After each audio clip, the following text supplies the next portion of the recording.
Hey, neighbors. Hey, friends. How are you?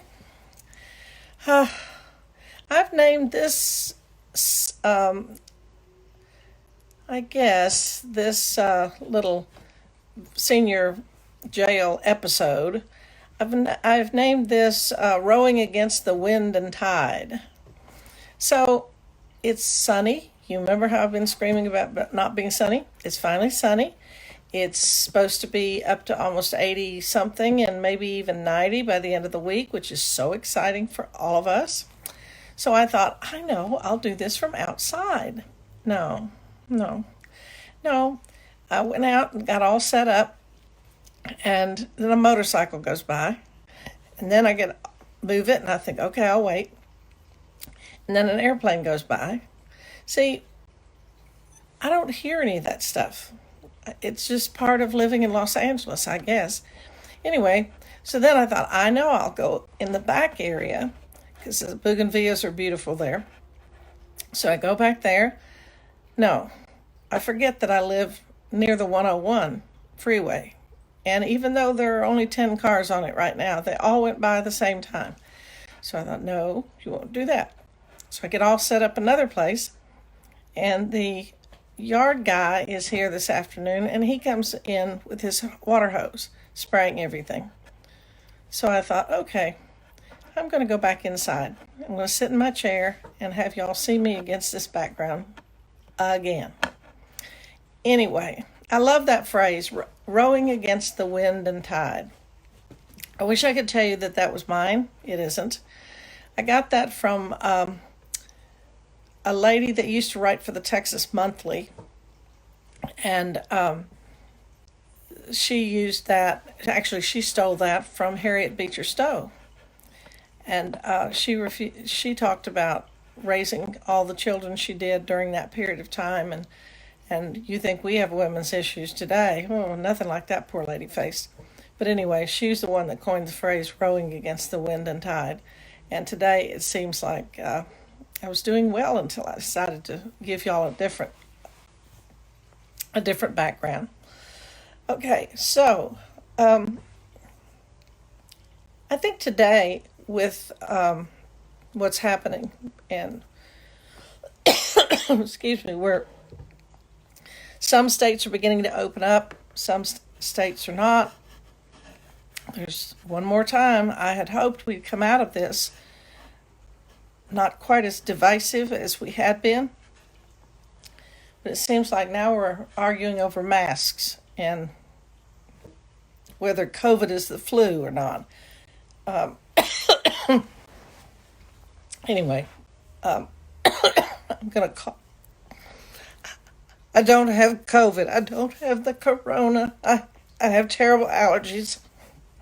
And because it's beautiful outside, the sun is just intensifying all the allergens.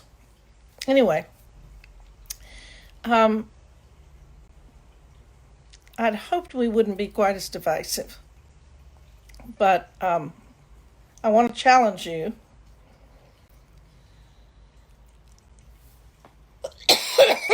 Excuse me. Of course, did I have water here?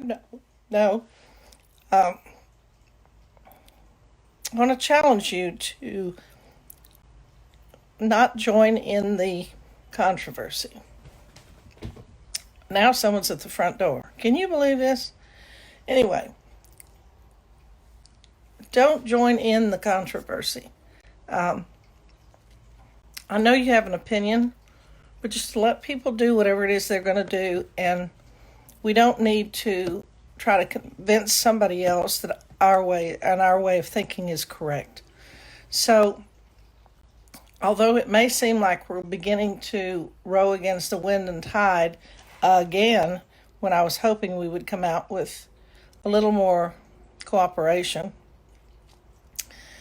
I'm asking you not to engage in the controversy necessarily. One of my friends posted, "Do you wear a mask or do you not?" And I thought, why do we even talk about that right now?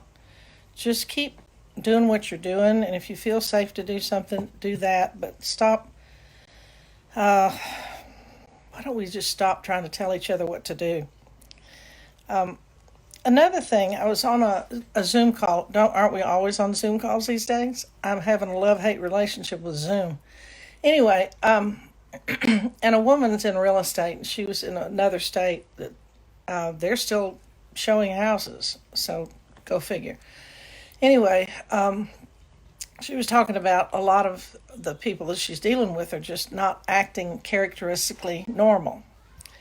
And I think that's when you run up against that, I think fear comes in across in many different ways. So if somebody is not acting like they normally would, I think chalk that face up to be the face of fear at that particular moment. Fear comes across a lot of times as in just intensity. We know that. But somebody else's fear also comes across in panic, lying, behaviors that's just totally out of character. Don't underestimate the power of people coping in their own ways. And with some people, that may be drinking a whole lot more. Others, it's taking more medication and legal or illegal drugs. It can be you don't know what's happening in their homes. You don't know whether they're wondering whether they ought to divorce the person that they're with. Why on earth have they married them? Why on earth are they with them? You don't know whether there's battering going on there. So when something seems really bizarre, which, hello, this whole episode is bizarre. The world we're living in seems bizarre. But particularly the people that you have in your life that it's like, boy, that was an odd reaction that person had. Chalk it up to being overwhelmed. They're being fearful. That's maybe one of the ways they cope. You know, in psychobabble, we always have $5 words for normal stuff, and a lot of that's called displaced anger. I'm really angry at you, but I don't feel like I can be angry at you, so I yell at the sales clerk or yell at the grocery store person about when are you going to ever get toilet paper in or whatever. It's displaced. And I guess I'm asking us to give each other a break. I'm not asking you, those of you who set boundaries and are very proud of that, I'm not asking you to let people walk all over you. But I guess let's cut each other a little slack. And because you just don't know how other people are coping with it. Now, there's another phenomenon that's happening that seems to be quite bizarre. And some people have turned a corner to where I'm not saying they're not as affected by what's going on, but they seem to have moved up into a different position of observation. It's more like seeing things from above than being in the fray. And I don't know whether that's something you've experienced or not, but notice your reactions to see if you're kind of, it's a form of detachment that's begun to happen.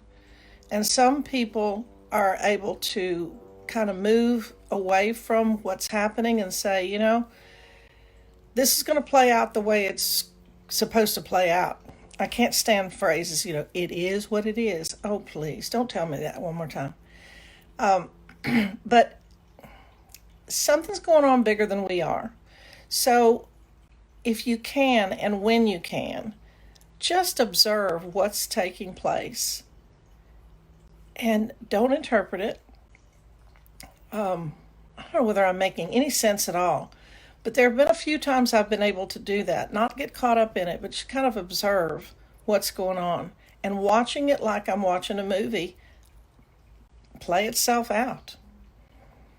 I don't have any idea whether that's helpful to you or not helpful to you.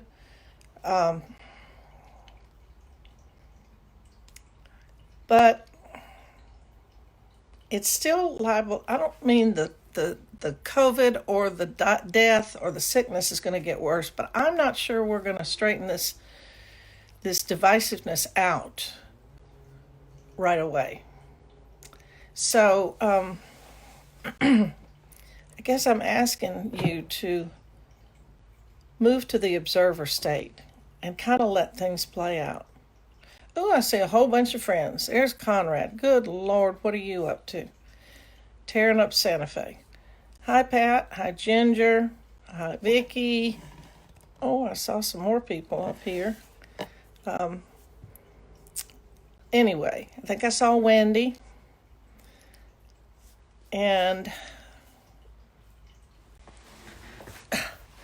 I'm trying to still figure out my phone. If any of you can figure out this stupid new iPhone 11, don't get it.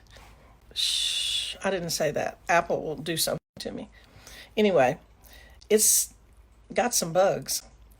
So my cat's swirling. Little old Smokey Joe is sitting right next to me and wondering what's for dinner and what he should be doing in the world.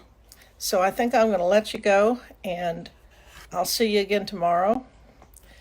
I'm so glad you got on today so you could hear me cough and ramble along like I am doing. So if coughing inspires you and rambling inspires you, then you've come to the right place.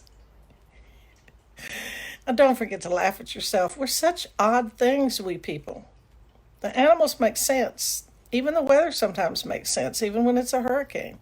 But we've got to be the worst. Danny, what the hell's happening in Florida? You're laughing at me. So I'm going to just say, I love you, and there's not a damn thing you can do about it, and have a good day. I'll see you tomorrow.